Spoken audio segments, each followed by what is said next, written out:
Su verdad me da vida. Su verdad es mi familia. Sus valores mi lucero. Que lo sepa el mundo entero. Que yo estoy siguiendo sus huellas, siguiendo sus huellas, siguiendo sus huellas, siguiendo sus huellas.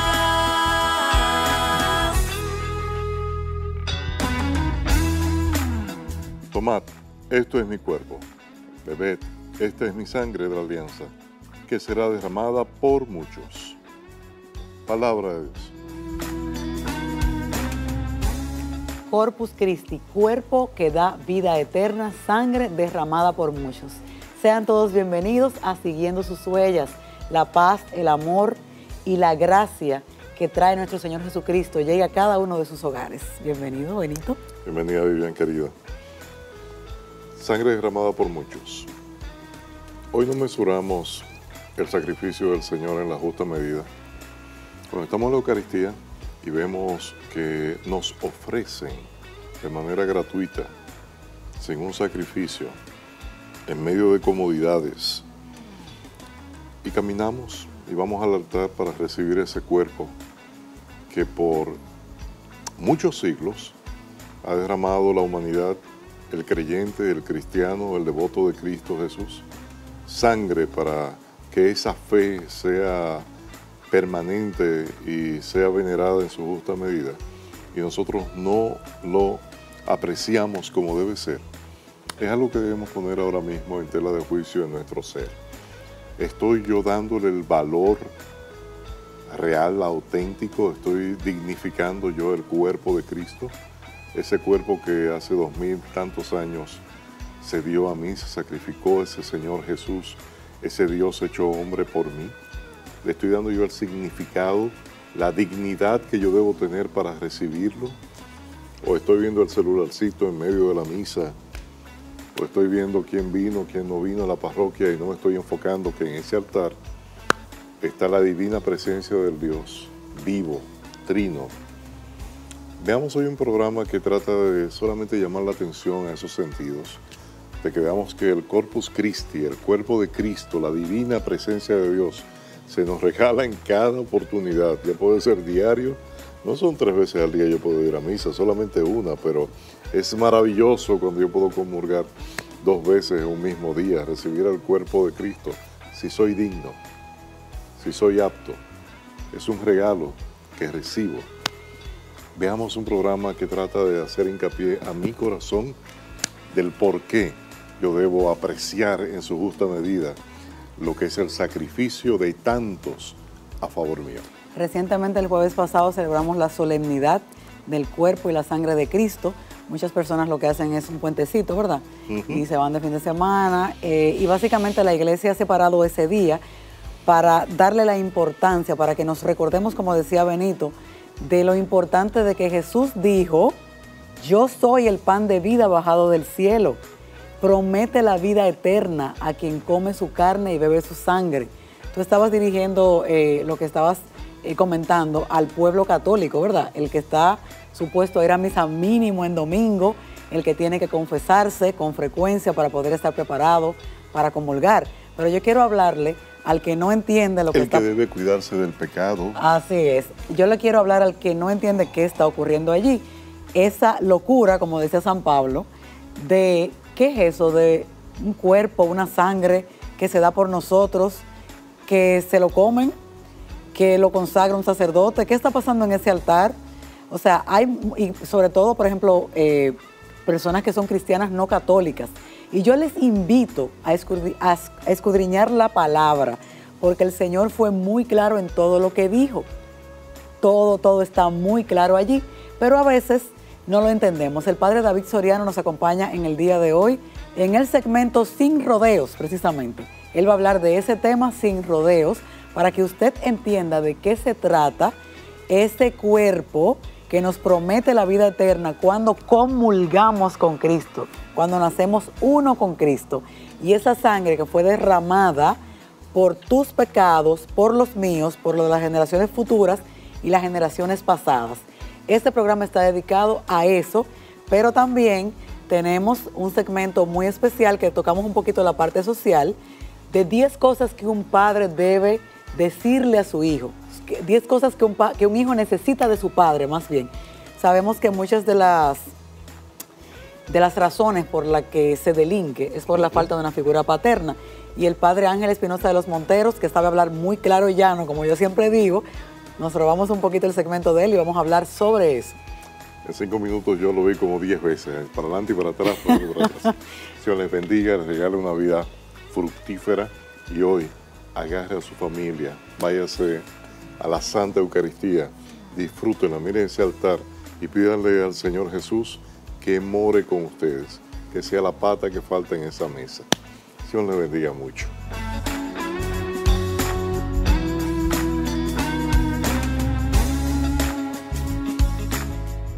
Muchísimas gracias por continuar en Siguiendo sus Huellas. Y otra vez nos encontramos con una persona muy especial en este Sin Rodeos, el padre David Soriano de la parroquia Cristo Salvador, vicario adjunto de la Vicaría Distrito Nacional Sur y padre espiritual de San Juan Bautista, de aquí, donde justamente, padre, estamos. Bienvenido otra vez a este Sin Rodeos. Muchísimas gracias, Juana Francisca. Saludo a todos los que nos siguen a través de este programa, Siguiendo tus Huellas. Y me han invitado y he aceptado esta invitación con alegría para compartir con todos ustedes el tema que viene a continuación. Y yo creo, padre, que ya usted es parte de Siguiendo sus Huellas porque son muchas las invitaciones y con temas que son claves, señores. Hoy tenemos otro tema muy especial, Corpus Christi. Ya en esta semana se está acercando este gran acontecimiento, esta gran fiesta que va a mover a toda la feligresía de la arquidiócesis y del país entero. Así que prepárense porque lo que van a recibir en este segmento, en este programa de hoy, es maravilloso. Padre, vamos a hablar de Corpus Christi. ¿Cómo nace Corpus Christi? ¿Qué significa? Fíjate bien, el Señor instituyó la Eucaristía, de esto estamos seguros y lo vemos en la Biblia, lo leemos, lo proclamamos y lo celebramos. Pero el Señor quiso hacer algo un poquito más evidente y ya por el siglo XIII aparecieron algunos milagros eucarísticos en Europa y la cosa comenzó por allá hasta que en diversas diócesis se fueron haciendo celebraciones y fue el Papa Urbano IV que estableció esta celebración en el 1264 y a partir de ahí se dio una bula, un documento donde se mandaba a celebrar esta fiesta a nivel universal. Se celebraba el jueves y nosotros hablamos de jueves de Corpus Christi o jueves Corpus. En realidad, en algunos países se celebra los domingos, depende de donde sea que uno esté. En República Dominicana se celebra el jueves de Corpus Christi. En Europa se celebra el domingo. Le cuento que en el año 2010 celebrábamos el año sacerdotal y un grupo de sacerdotes celebramos aquí el jueves de Corpus Christi y el viernes nos fuimos de viaje. Íbamos para Francia para estar en la iglesia del Santo Cura de Ars y allá llegamos el domingo y cuando fuimos a celebrar la misa celebramos de nuevo el cuerpo de Cristo, Corpus Christi, y el cardenal nos decía aunque nosotros lo celebramos el jueves, aquí se celebra el domingo y vamos a celebrar aquí lo que aquí se celebra. Y lo celebramos de nuevo con toda normalidad y con mucha alegría. Hay muchas personas, padre, que particularmente me han preguntado precisamente eso que usted acaba de decir, pero ¿por qué en algunos lugares se celebra el jueves y en otro el domingo? Y hago la pregunta porque cuando entramos a algunos calendarios litúrgicos como Servicio Coinonía, usted va a encontrar que no aparece jueves, sino que aparece un domingo. podría ser también que se celebre en esa fecha porque coincide con un jueves que es día de trabajo, y tal vez para no romper con, no sé si es esa una de las razones, pero sí me gustaría que usted iluminara esa pregunta para aquellos que se cuestionan por qué jueves y por qué un día domingo. Es algo lógico, pero no todo el mundo llega a ese discernimiento. La fe tiene que afectar a la sociedad. Si la fe no afecta a la sociedad y no hay esa hermandad entre una cosa y otra, no hay esa comunión, la fe entonces no se puede celebrar en grande. Donde la vida de fe afecta todo lo que es el desenvolvimiento de una sociedad, entonces será esa hermandad. Por ejemplo, Corpus Christi, el día del cuerpo y sangre del Señor, en muchos países no importa qué día se celebre, porque el día marca, la celebración marca y hace que la sociedad de alguna manera ceda y declare ese día de fiesta. Y en una sociedad como la nuestra, que es religiosa, muchos de nuestros pueblos tienen nombre de santos, tienen nombre de apóstoles, tienen nombres de líderes religiosos. Las calles, los pueblos, los parques, múltiples instituciones, incluso hasta edificios tienen nombre de religioso. Eso deja ver que somos una sociedad impactada por la vida religiosa. Y de ahí se entiende por qué algunos días de fiesta religiosos son fiesta del pueblo, porque somos un pueblo creyente. Muy bueno, qué bueno, padre. Yo sé que muchas personas ya se han orientado con esta pregunta. Padre, ¿por qué la Eucaristía es tan importante para la fe? Cuando hablamos de la Eucaristía estamos hablando de comida. Y hablar de la Eucaristía es hablar de la comida cotidiana y que a la vez es extraordinaria. El Señor Jesús dijo: coman todos de Él, beban todo de Él. El Señor nos mandó a comer. Y no solo nos mandó a comer, nos mandó a celebrar. Él dijo: hagan esto en memoria mía. Y cuando uno participa en la Eucaristía, está obedeciendo a ese mandato del Señor Jesús. Y el que obedece no se equivoca. El que obedece, en este caso, se nutre de la palabra de Dios y se nutre sacramentalmente de la Sagrada Comunión. Por tanto, celebrar la Eucaristía diaria, o el que no puede semanalmente, es una bendición que le enriquece y le ayude a tener una fe alta e íntegra. Usted hablaba hace un momentito, o mejor dicho, mencionaba una frase de la que nosotros vamos a compartir. En Mateo capítulo 26, versículo 24 al 31 dice: tomad, esto es mi cuerpo, bebed, esto es mi sangre de la alianza, que es derramada por muchos. Explíquenos, Padre, esta frase que vemos en esta lectura. Lo primero es el tema de la alianza. El Señor había hecho una alianza con Moisés en el Sinaí, que se cumplía parcialmente, y con el pasar del tiempo se puede percibir un desgaste. Y el Señor Jesús entiende que es necesario hacer una nueva alianza. La primera alianza era con sangre del animal que se sacrificaba. La nueva alianza ya no es con la sangre de un cordero, sino con la sangre de Cristo, el nuevo cordero, el Cordero de Dios. Y lo puro es lo que purifica. El inocente es el que puede asumir una culpa. El que es culpable carga con su culpa y difícilmente puede cargar con la culpa de otro. Le pongo el ejemplo de la toalla. La toalla limpia no solo seca, sino que seca y limpia. Jesucristo, puro, Cordero inocente, se inmola por nosotros, y Él, que es limpio, que es puro, que es inocente, sí puede cargar con nuestras culpas y hacer una nueva alianza que sella con su sangre. No compromete a otro, se compromete Él. No sacrifica a nadie, se sacrifica Él. Es como el papá que cuando el hijo no puede hacer una tarea, él mismo se pone y le ayuda a hacerla. Hay otros que le pagan a alguien que la haga. es el que se involucra de verdad. Jesucristo se involucra por nuestra salvación. Qué bueno, Padre. Ciertamente, quien come el cuerpo de Cristo y bebe su sangre, tiene la vida eterna, pero sin alguna condición, o hay condiciones para usted poder comer esa carne y beber esa sangre. Mira, Juana, desde la reforma litúrgica previa al Concilio Vaticano II, se hicieron una serie de declaraciones y se fue ordenando esta parte. El Concilio de Trento, previamente igual, había ordenado una serie de consideraciones para dejar esto claro.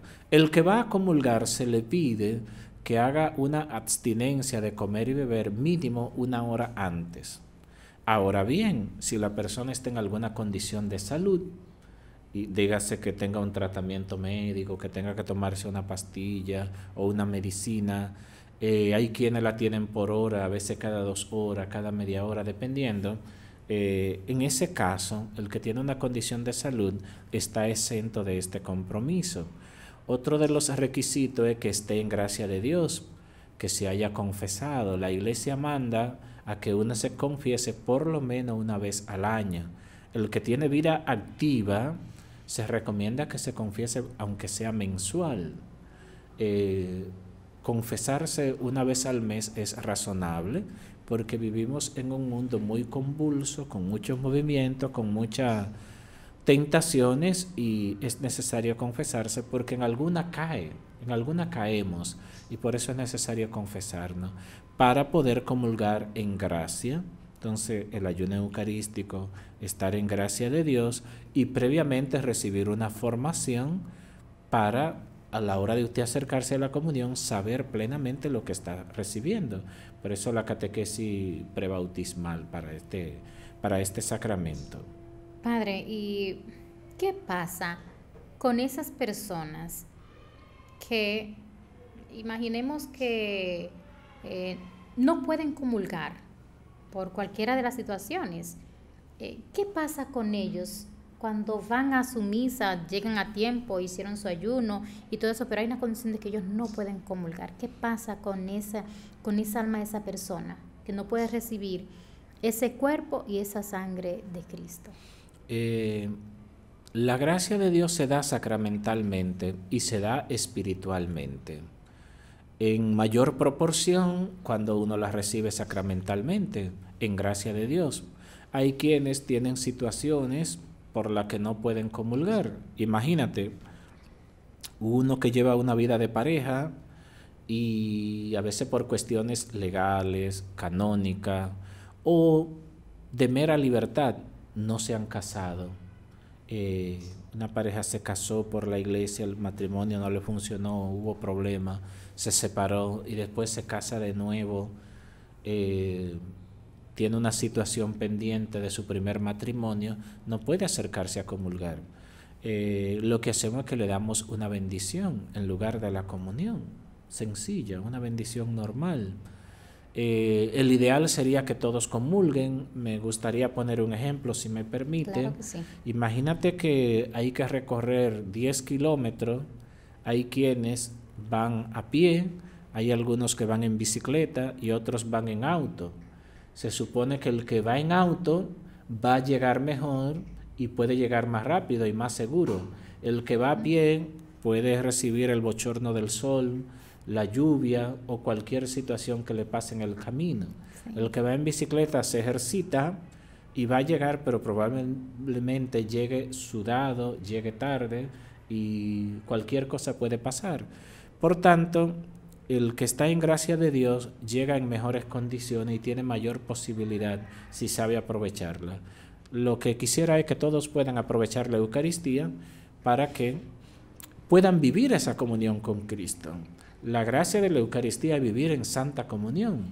No es tanto si llegan a la vida eterna, que de hecho todos debemos de llegar y a eso aspiramos, pero la vida eterna depende de cómo vivamos acá y de la misericordia de Dios. Sí, ese tema, Padre, de que la persona no puede comulgar por cualquiera de las situaciones, pero mucho más la de que no está casado por la iglesia, que es una limitante porque vive en pecado. muchas personas tienen ese deseo. Y en la parroquia, en la mayoría de las parroquias se hace una oración de comunión espiritual para que lo haga espiritualmente. Pero también quiero sí preguntarle, por lo menos en nuestra parroquia, imagino que en otras también, esas personas que por X situación no pueden comulgar, se acercan, se quedan al final y se acercan al sacerdote con los brazos cruzados para que le haga una oración. ¿Es correcto el acercarse y es correcto acercarse con el signo de la mano cruzada para recibir esa bendición? Sí, en muchas partes existe esa práctica y la bendición se le da a todas las personas. Está pidiendo una bendición, sabe que no puede comulgar y es una forma de entrar en esa comunión espiritual, no tanto sacramental. Lo he visto en muchos lugares y lo aplicamos con alegría porque es una forma de expresar esa cercanía y esa acogida. En torno a eso, en una ocasión estaba dando la comunión y va una pareja de esposo con sus 3 hijos y al esposo le doy la comunión, la señora se arrodilla y recibe la comunión arrodillada y los niños, como no sabían que no podían comulgar, se fueron acercando y me abrazaban y yo le daba la bendición a ellos porque eso era lo que podía hacerle y se iban con mucha alegría saltando, expresando que ellos también entraron en algún tipo de comunión. Por eso es interesante mostrar ese tipo de gesto, de cercanía y de acogida. Sí, eso es muy bonito. Yo lo he visto muchísimo también en nuestra parroquia, con usted, ¿no? Y eso es un ejemplo, padre, para los niños, para los hijos en la familia, que no solamente ven a sus padres que se acercan al sacramento de la comunión, sino que ven ese compromiso, esa entrega, y eso es como una preparación previa a lo que ellos van a recibir, porque no la reciben porque no están preparados todavía, no han recibido la catequesis, pero ya con el testimonio de los padres es como una preparación para entrar a esa catequesis, para que ellos entiendan qué significa recibir el cuerpo y la sangre de Cristo. Y es una pena también, padre, porque yo sé que muchas de esas personas que hoy se acercan a la comunión espiritual o a una oración tienen un deseo ardiente de recibirlo, pero muchas veces puede ser que no lo pueden recibir porque una de las dos parejas no quiere casarse por la iglesia o se siente que no está preparado para casarse por la iglesia, tal vez porque necesitaría una preparación especial, pero a esa persona, padre, que no están casados por la iglesia y que tienen ese deseo de comulgar, vamos a hacer 2 mensajes. Para esas personas que quieren comulgar pero que no pueden, ¿qué usted le diría a esa pareja? Mira, al que definitivamente no puede, no hay problema que no se pueda resolver. Todos los problemas tienen alguna salida. En ocasiones dependen de nosotros y en ocasiones dependen de otro. Cada caso es particular y no podemos dar una respuesta generalizada porque hay casos particulares. Les recomendaría que se acerque a su párroco, al sacerdote de su parroquia y le diga cuál es su condición para ver si hay alguna opción. Y a partir de ahí poner por obra lo que sea necesario para llevar a cabo esa opción. Y el que sabe que tiene una solución, en fe, ponerse a buscar esa solución hasta llegar a cumplirla, sencillamente. Sí, por eso, padre, le hacía la pregunta, porque conozco una pareja muy de iglesia, y usted sabe cuál es la limitante para casarse por la iglesia. Un documento que está lejísimo. Entonces, qué bueno que usted dice eso porque hay que ser diligente para poder obtener ese sacramento. Ahora sí, como estamos en Corpus Christi, como estamos celebrando esta fiesta nacional, vamos ya a toda la feligresía, cómo van a vivir ese acontecimiento este jueves arquidiocesano, donde se reúnen todas las parroquias de las diferentes vicarías aquí en la Arquidiócesis de Santo Domingo. Dígale un mensajito a esa persona. Corpus Christi nos da la posibilidad de hacer de la calle de un cruce de camino, de un parque, un templo. Porque donde Cristo llega, todo lo transforma.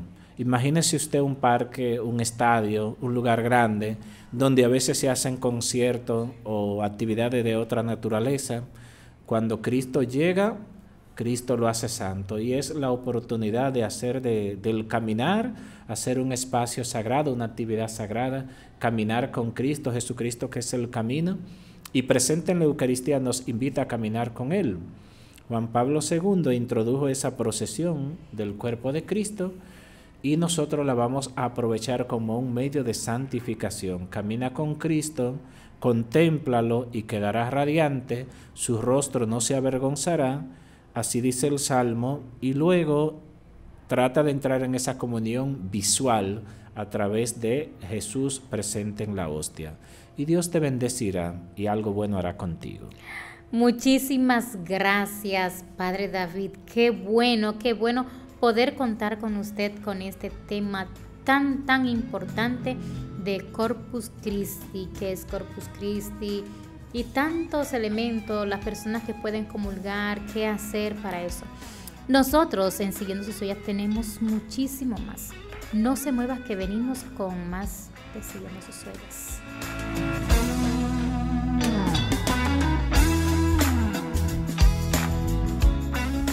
Queridos amigos, soy el Padre Ángel Espinosa Los Monteros. Hoy quisiera reflexionar con ustedes algunas cosas que me he escrito, que me he ido apuntando en la lectura, que pueden ser muy interesantes. Y me voy a referir especialmente a los papás, a los hombres. 10 cosas que un hijo varón necesita de su padre. 10 cosas.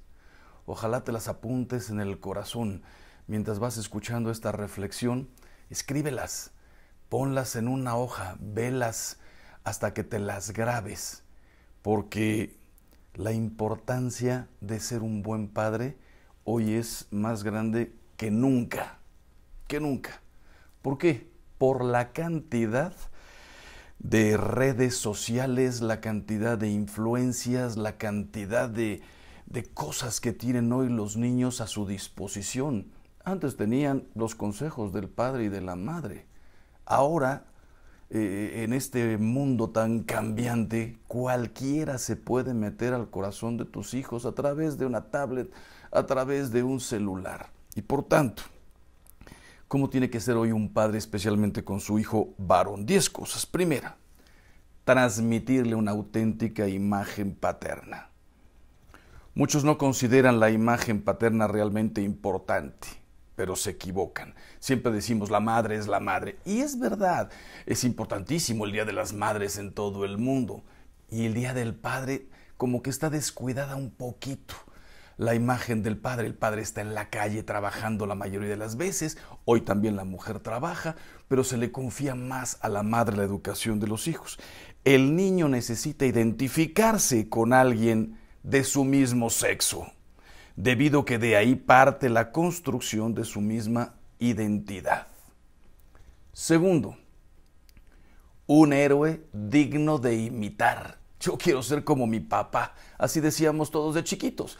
¿Quién es el mejor señor del mundo? Mi papá, el más grande. Además, el más guapo, el más fuerte, el más todo. Sí, pero cuando vamos creciendo nos damos cuenta de que no es el más guapo, no es el más fuerte, no. ¿Qué tiene que ser un auténtico héroe? El niño observa desde un inicio la manera en la que el padre enfrenta el día a día, con sus triunfos y fracasos. De esa manera toma a su padre como un héroe digno de imitar. No quiero imitar que mi papá es el más guapo y que es el más fuerte. No, lo veo incluso cojear. A lo mejor tengo un padre con una muleta.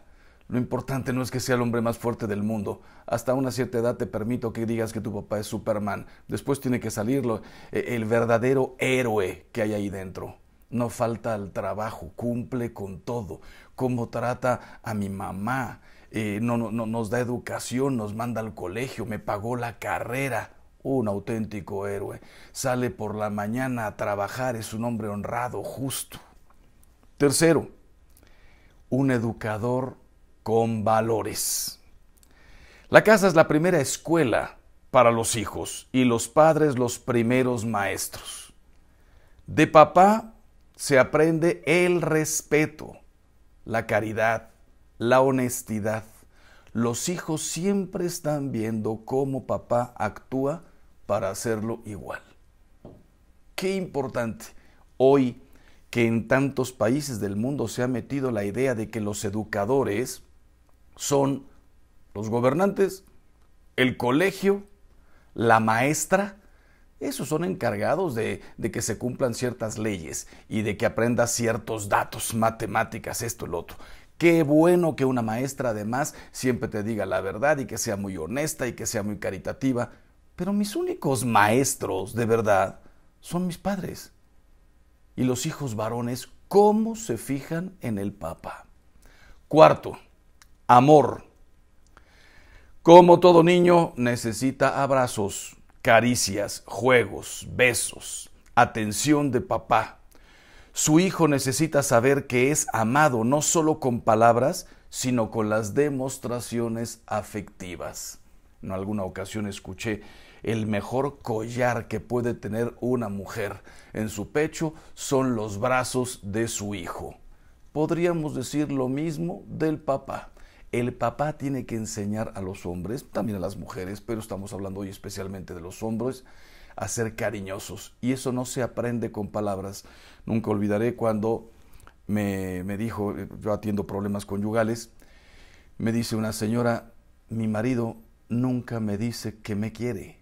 Ya olvídese del te ama y de te necesito. Imposible. Cuando fui a hablar con el Señor: Padre, yo vengo de una familia en donde mi papá nunca me dijo te quiero. Me lo demostró. Nunca faltó nada. Pagó todo, era cumplidor. Nunca, ni mi padre y poquísimo mi madre, me decía te quiero, te admiro, eres grande, eres bueno. Nada. Las demostraciones de afecto era cumplir con la responsabilidad de todos los días. Un niño que crece sin el te quiero, te valoro, te admiro, te amo, sin los brazos de su padre, mientras conquista a su novia, le dirá te quiero, le extenderá los brazos, e incluso como se han adelantado hoy las relaciones prematrimoniales, habrá, sí, es un momento de muchísima pasión, los 20, 21, 23, 25. Una vez que ha pasado el periodo del enamoramiento, ya no se vuelve al te quiero, al te amo, al te necesito, a nada. Ustedes, padres de familia, especialmente papá, son los responsables de enseñarle al hombre que a la mujer hay que decirle te quiero. Disciplina. Si un padre ama a su hijo, corregirá su camino y lo hará antes de que sea tarde. Es deber del padre hacerlo, para que cuando él sea grande sea un excelente adulto y un ejemplo para sus propios hijos. No podemos romper esta cadena. A mí me formó mi padre, yo formo a mis hijos formarán a mis nietos. Cuando uno falla como formador en la disciplina, cuando todo se tolera, acuérdense lo que yo siempre les he dicho: tolerancia sin responsabilidad es un asco. Tendrás que tolerarlo todo: la droga, las borracheras, los pleitos, las indisciplinas, el dejar la carrera, el botar los estudios. ¡Ah, qué tolerancia! Mi padre era muy bonachón. No queremos papás bonachones. Queremos auténticos padres de familia que disciplinen a sus hijos con amor. Ya pasó ese tiempo de pégales, una buena bofetada, quítate el cinturón. No, esos tiempos ya se acabaron. Hoy las bofetadas tienen que ser palabras llenas de amor, de exigencia y de disciplina. Sexto, protección. Un niño en un principio no sabrá cómo defenderse de las dificultades de la vida, así que necesitará ser protegido y alejado del peligro. Poco a poco el niño irá aprendiendo lo que su padre le enseña y se protegerá a sí mismo. Regálale a tu hijo la tablet a sus 12 años y dale internet ilimitado. Tú sabes la cantidad de violencia, de basura, de pornografía, de mugre, de amistades peligrosas, simplemente de pérdida de tiempo, de ideologías que se va a meter a la cabeza. Cuando tenga 18 años es un hombre, tus hijas ya son unas mujeres. A los 8 años, 9 años, 10 años, siéntalos enfrente de la televisión, horas, ilimitado. Tú sabes lo que va a ver y aprender. Cómprales un aparato para escuchar su música, ponles sus audífonos, que vayan en el coche, el papá manejando, la mamá respondiendo algo en el celular y los hijos cada uno con sus audífonos. Mundos aparte, cero familia, cero diálogo, cada quien oyendo lo que le da la gana. El papá tiene que proteger, antes de que diéramos este salto tan tremendo a la televisión y a las redes, era protegerlos de los malos. Cuidado, me acuerdo que yo era niño y cuidado con los robachicos, que no se atraviesen solos, agárrales la mano en la calle, que no se caiga de la bicicleta, no le compres una moto hasta que tenga una cierta edad. Hoy eso ya es lo de menos. Hay que hacerlo. A los 3 años, 5 años, no pueden salir solitos, eso lo sabe cualquier papá. Pero los verdaderos enemigos, hoy por dónde entran a los corazones, a las almas de tus hijos. El papá tiene que ser protección de todo. Me acuerdo cuando un día me dijo un señor: padre, los celulares en mi casa duermen con papá y mamá. Mientras mis hijos no cumplieron una cierta edad, a cierto momento de la noche se apaga el internet. Esto no es obligatorio, cada quien podrá saber qué toma y qué no. Lo importante es esto: ¿cómo estás cuidando de tus hijos? En la Edad Media en Europa era que no salgan solos. Había un pavor a los lobos. Parece mentira. Los lobos dominaron Europa durante muchos años, por eso hay tantos cuentos y tantas películas sobre lobos. Hoy esas cosas ya no existen. Los lobos están dentro del teléfono, de la computadora, de la tablet, malas amistades, droga por todas partes. Protección. Séptimo, libertad. Al darle las herramientas mediante una buena crianza y ejemplo, el padre podrá darle la libertad paulatinamente a sus hijos, la libertad de elegir su propio camino. No importa cuántas veces se equivoque, no pretendas que yo me equivoqué, mis hijos no se podrán equivocar jamás. Todos nos vamos a equivocar. No importa cuántas veces se equivoque, su padre siempre estará ahí para encaminarlo y a seguir intentando. Qué importante, al inicio, tus hijos tienen libertad cero. Cero. Es un bebé, cárgalo, súbelo, cámbialo. El bebé tiene que hacer lo que el papá le diga. Cuando se convierte en niño comienza con un poquitín de libertades. Ya puedo ir a jugar aquí, puedo ir allá, puedo empezar a ver un teléfono, qué sé yo. Cuando son adolescentes empiezan a pedir muchísima libertad. Salgo con mis amigos, me voy a la discoteca. ¿Sí? El papá le tiene que dar la libertad paulatinamente y con todo lo que hemos dicho antes: protección, educación, formación, exigencia, para que llegue un momento en que libertad absoluta. Ya es un hombre, es una mujer. ¿Te acuerdas cuando mi hijo va a estudiar lo mismo que yo? Ojalá que mi hijo tome el despacho que yo formé. Ojalá que sea un gran médico como yo. Ojalá que... ¿Por qué? Hay papás que se enfadan porque mira el negociazo que hice y no lo quiere mi hijo. Qué importante respetar la propia vocación. ¿Te hubiera gustado que tu hijo siguiera? Qué bueno, me hubiera gustado. Y si no, ya veremos a quién heredo, ya veremos quién lo toma, ya veremos si lo vendo. ¿Qué importa? Fórmalo desde pequeño, paulatinamente en la libertad, para que sea un día un hombre auténticamente libre. 8. Seguridad. Los hombres son más pragmáticos y van más a lo seguro. Por eso es necesario un padre que no vacile al momento de tomar una decisión. De esta forma le dará a su hijo la fuerza para después él tomar una decisión importante. Enséñales a tus hijos la importancia de la palabra discernimiento. Que piensen bien las cosas. Repíteles desde su adolescencia. Piensa bien lo que vas a hacer. No le vas a decir a un niño de 5 años, piensa bien lo que vas a hacer. Se lo puedes ir diciendo para que vaya entendiendo. Pero ¿cuáles son las decisiones de los niños de 5 años? Conforme van creciendo, piensa bien lo que quieres jugar, piensa bien qué quieres comer en el restaurante. El menú tiene 45 cosas. A ver, piensa bien, fíjate bien todo lo que hay. Hasta con detalles tan pequeños como esos, te llevo a la juguetería. Piensa bien, te voy a comprar un juguete. Piénsalo bien. Con esas palabras les vas enseñando a tus hijos una seguridad. Y ya cuando crecen, piensa bien lo que vas a estudiar. Piensa bien a dónde queremos ir de vacaciones. Piénsenlo bien. Piensa bien qué universidad quieres. Para llegar a esas determinaciones es porque desde pequeño, hasta para escoger unos pantalones, una camisa. A ver, ¿cuál te gusta? Piénsalo bien, porque te voy a comprar una o dos. Que vayan desde chicos formándose la seguridad. Después vendrá el momento de las grandes decisiones. Que vean a su padre seguro de lo que hace para ir creciendo en la propia seguridad. 9. Independencia.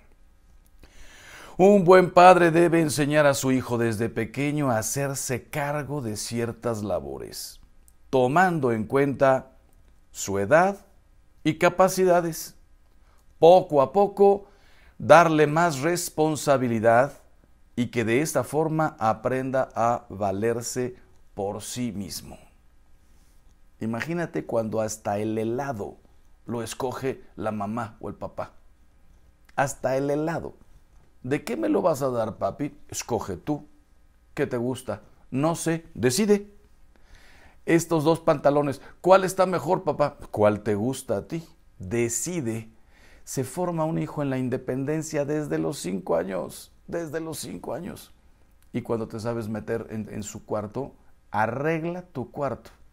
Si yo te lo arreglo, nunca serás un niño independiente. Mi papá me hizo todo. A veces yo escucho jóvenes, padre, he hecho lo que ha querido mi papá toda su vida. Te encuentras con matrimonios rotos porque el hijo nunca se desprendió de las decisiones del papá. Hablo con mujeres que me dicen, padre, es insoportable. 30 años de matrimonio. Todo depende del pater familias.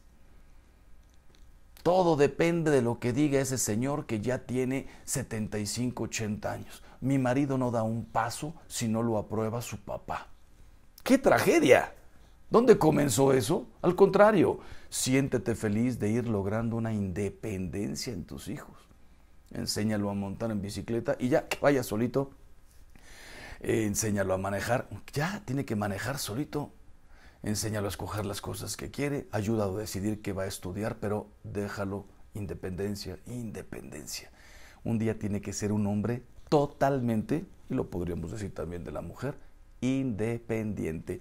Que te consulte, que sea siempre su mejor amigo, de su padre, pero que te consulte, que se asesore, pero que sea independiente. Y 10, amigo. Un padre nunca dejará de serlo, pero cuando un hijo ya es un adulto necesitará más un amigo en quien confiar, con quien compartir experiencias y construir recuerdos.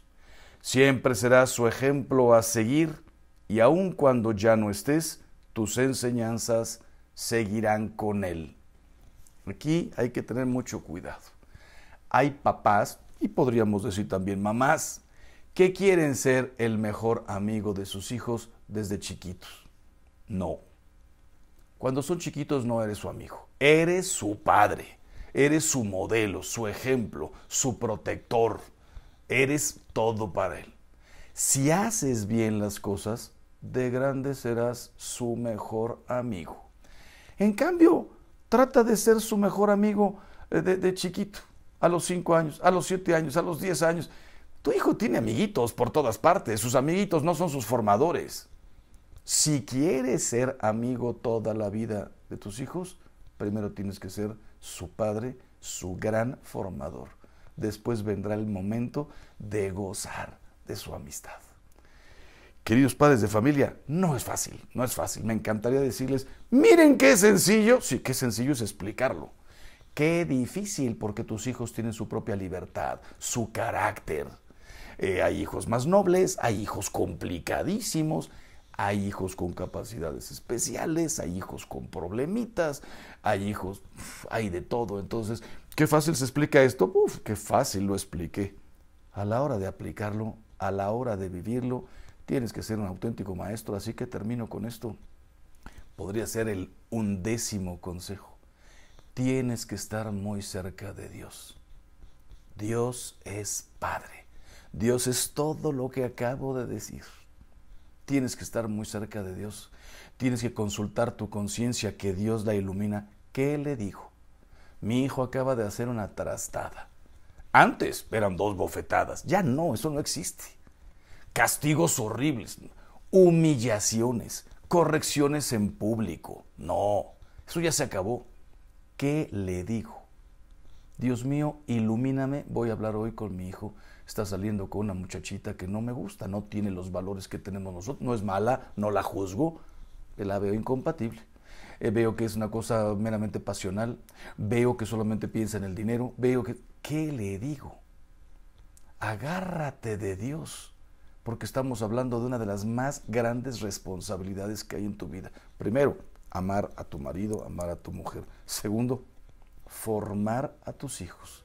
Dios tiene que estar presente, iluminándote a ti, guiándote, dándote paciencia, donde consejo, fortaleza, caridad, benignidad y mucha exigencia.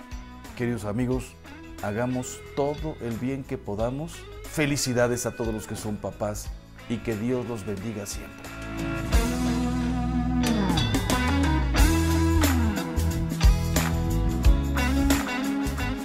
Bienvenido a uno de los segmentos que a mí más me gusta. Escúchanos, Señor. Miren, el Escúchanos, Señor procura que le demos a ustedes una herramienta para recordar que la oración es la manera en que nos comunicamos con Dios.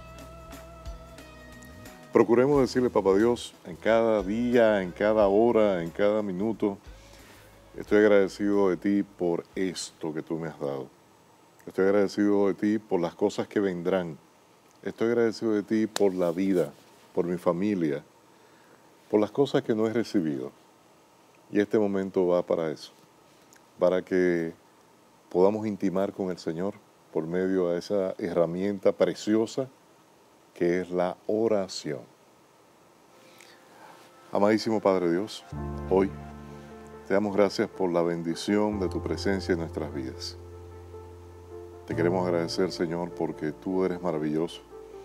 Y si este momento no es el ideal, este momento que estoy viviendo, que estamos viviendo, no es aquel que deseo, aquel que he anhelado, en fe sé que tú lo cambiarás. Derrama, Señor, esa sanidad sobre tantas personas que hoy están padeciendo enfermedades. Trae, Señor, la harina y el aceite, Señor, a aquella casa que necesita alimentos. Trae el trabajo a ese padre y a esa madre que necesitan llevar el sustento a sus hijos. Trae, Señor, la tranquilidad, la paz, el sosiego espiritual para aquellos que no lo tienen, mi Dios. Permítenos vivir, Señor, un nuevo Pentecostés. Permítenos recibir la alegría de la presencia de tu Santo Espíritu. Permítenos disfrutar, Señor, de la Santa Eucaristía, recibiendo tu cuerpo santo para poder estar en comunión contigo. No somos dignos, mi Dios, pero por medio de la oración cada día queremos dignificarnos, Señor, recibir esa dignidad que solamente tú puedes darnos. En ti confiamos, en ti, Señor, esperamos y sabemos que tus planes son perfectos, Señor. Regálanos comunión. Te alabamos, te bendecimos, Señor. Bendito y alabado sea, Señor Jesús. Gracias, Señor, por la oportunidad de haber podido cumplir con un programa más. Gracias a usted por su compañía. Que todas esas bendiciones que pedía Benito en la oración sean cumplidas y que su fe sea multiplicada. Vamos a dejarles con una hermosísima canción. No sé si tú tienes una canción favorita de Eucaristía. Esta es una de mis favoritas. Hay incluso cantantes dominicanos que tienen canciones para la Eucaristía. Verbum Panis. Verbum Panis es una de ellas. Pero aquí tenemos a nuestra Kairi Márquez con Eucaristía. Es una canción que se canta en muchas Eucaristías. Disfrútela. Ahí en la Eucaristía está tu presencia, Señor. Ahí en la Eucaristía está la prueba de que tú vives, Cristo. Tu cuerpo, tu sangre me da vida, Señor, me da vida. Tu cuerpo, tu sangre me da vida, Señor, me da vida.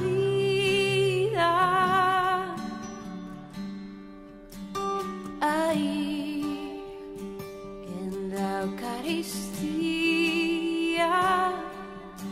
está nuestra comunión. Oh, ahí en la Eucaristía está nuestra reconciliación. Tu cuerpo, tu sangre me da vida, Señor, me da vida. Tu cuerpo vivo, Cristo, tu sangre me da vida, Señor, me da vida. Y no puedo esperar hasta que estés aquí en mí, porque su cuerpo vivo, Cristo, que estoy a punto de adquirir. No, no puedo esperar hasta que estés aquí en mí, pues es el cáliz de tu sangre que me ayuda a vivir. Tu cuerpo, tu sangre me da vida, Señor, me da vida. Tu cuerpo, tu sangre me da vida, Señor, me da vida.